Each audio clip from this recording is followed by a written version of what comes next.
You're listening to the Awesome Podcast, where we celebrate the achievement and lessons of women-owned food and beverage manufacturing companies in Canada.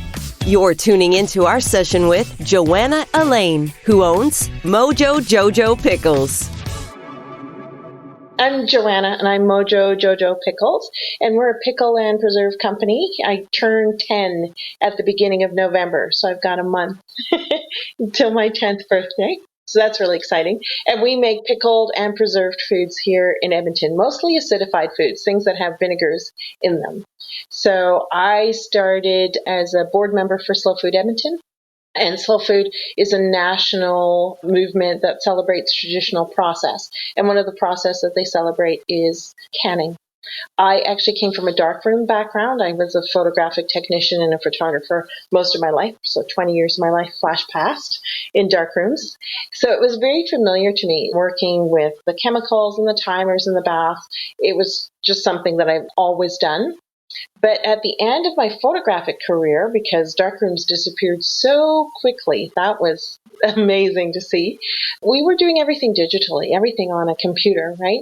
So getting back to a hands-on process that is so sensory and fulfilling in that way, I think is what made the process really satisfying. And with the loss of darkrooms, I also needed a change of career. And the business model for the pickles was very enticing. Community is very important to me. We started in farmers markets, and that is a great place to find community. And farmers are very wise people, especially because there's a lot of intergenerational businesses amongst farmers, and they have seen good times and bad times and succession and not. They run good businesses. Successful farmers run good businesses, so I think they have been an amazing example for me in agribusiness, especially serving on boards with people who have been in the industry for 20 years, 30 years, 40 years. That's been really important. And I also think it's really important for us to be present for each other in this journey. I had said to a woman who called, and she called for something else, but you could tell she was upset.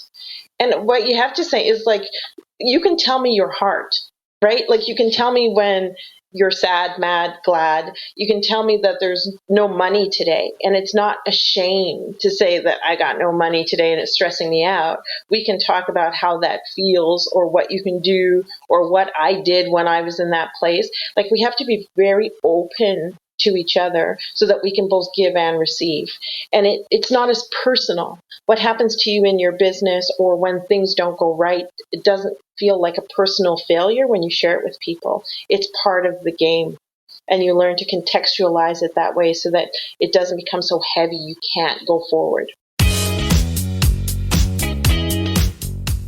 I'm learning. I'm in the middle of learning. I had always run cash. The business had always just run on its own terms. But at this point, we are at scale. So without extra dollars or extra financing to unlock more profit as our orders and our scale gets bigger, and our advertising budget needs to be bigger to maximize what we can reach, I have only come to the realization very recently that not borrowing beyond our footprint is starting to limit our growth.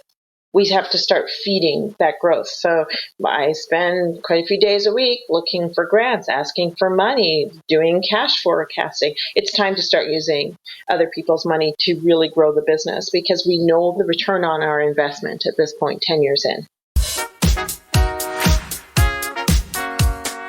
There has to be a part of you that is rigid and doesn't bend. You have to know who you are or why you do it or what you believe. There has to be this solid core, but at the same time, you have to be able to analyze and react.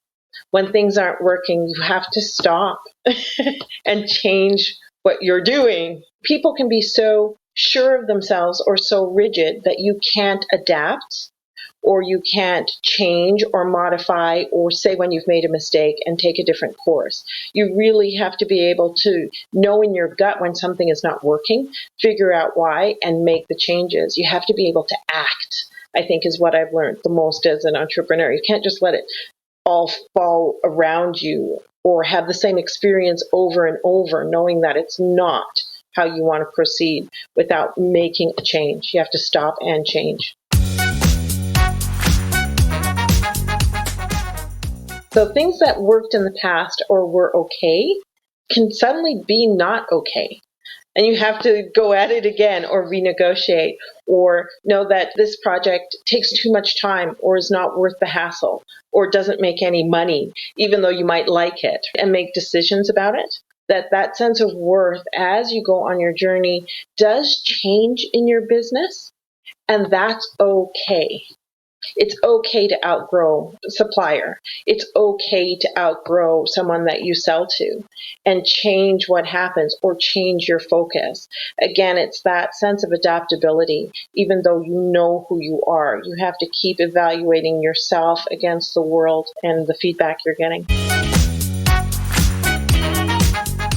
If anything, COVID taught us, it's that. You've got to flex to survive, right? Like you're suddenly doing things. But I think you can also be very joyful in that flexibility. It doesn't have to be a tragedy or a big stressor or a big deal. You can just look at it as opportunities or a chance to play or a chance to dream. Like give it a go.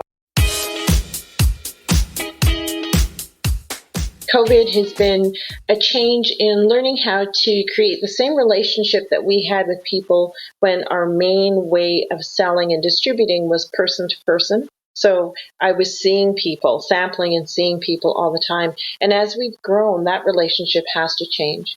And there still needs to be a warmth and conviviality about our online interactions with our customers. It's still okay, even through e-commerce, for me to be myself, right?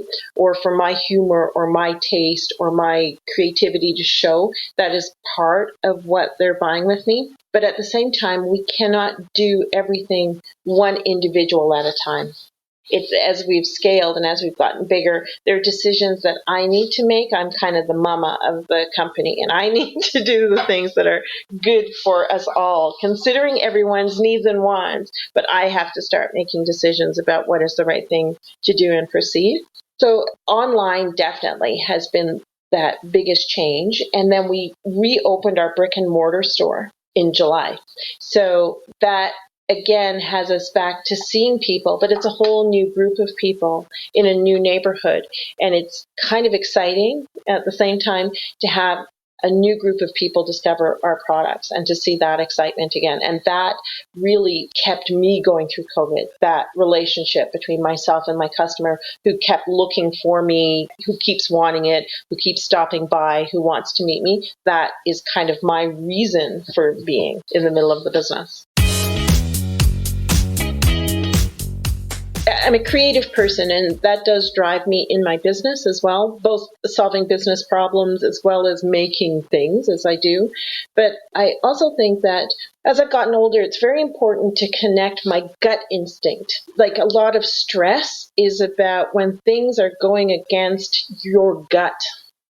And as women, sometimes we don't tap into that sense of intuition as our intellect as well. So you can take that feeling of stress as a sign that something is not as you promised yourself it would be, and use that creative self to find a way to calm that feeling in your gut. It could be about changing your focus, like finding something else to feed it, or feeding that other side of your creativity in other ways. For me, creativity is a lot of the way I am in the world. So playing music, dancing, playing, all of those things replenish it.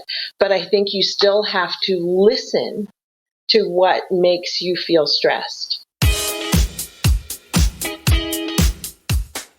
Can't ever really say that it's because I'm a woman, it's because I'm a woman of color, it's because I have an accent, it's because like all of those things. We bring all of those things to who we are every day. So you can't really tease it out. But what I do see in our male counterparts is that, again, an intrinsic sense of their self-worth. They don't question their self-worth, or they don't question the game of negotiating the way women do as attached to their personal value. To them, a no can be part of a game, or you win sometimes and you lose sometimes, whereas as a woman, sometimes you get a no and you start to question all your life choices up to that point. It can just be a no, not right now, or sometimes you have to just shake it off you can't take it that personally. And sometimes I see female entrepreneurs, especially if that persistence that Yvonne was talking about, go after a no over and over, trying to change it to a yes, and frustrate themselves.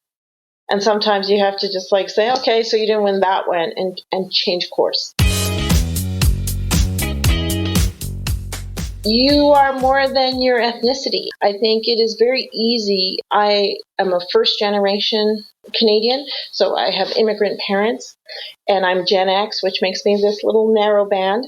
And I think there was a transition where it was very welcome for women of color or women of ethnicity to create products as long as it was within their ethnicity. That's what people are comfortable with. So people will sometimes ask me I've actually been asked at a market, how does your product relate to your ethnicity? And I think when there's a guy selling bread at the market next to me, he does not have to answer whether sourdough is within his cultural tradition for him to be a person that makes and sells sourdough with authenticity. So we are more than that. Yes, you can take your traditions and turn them into products that meet the Canadian market. But if you want to make Thai sauce as a Jamaican immigrant, make Thai sauce as a Jamaican immigrant, and you don't need to say why or how you come to the knowledge of your product. Let your product speak for itself. You can be so much more than just your ethnicity. Thank you for listening to the Awesome Podcast, where we celebrate the achievement and lessons of women-owned food and beverage manufacturing companies in Canada. Learn more about our community at beawesome.ca.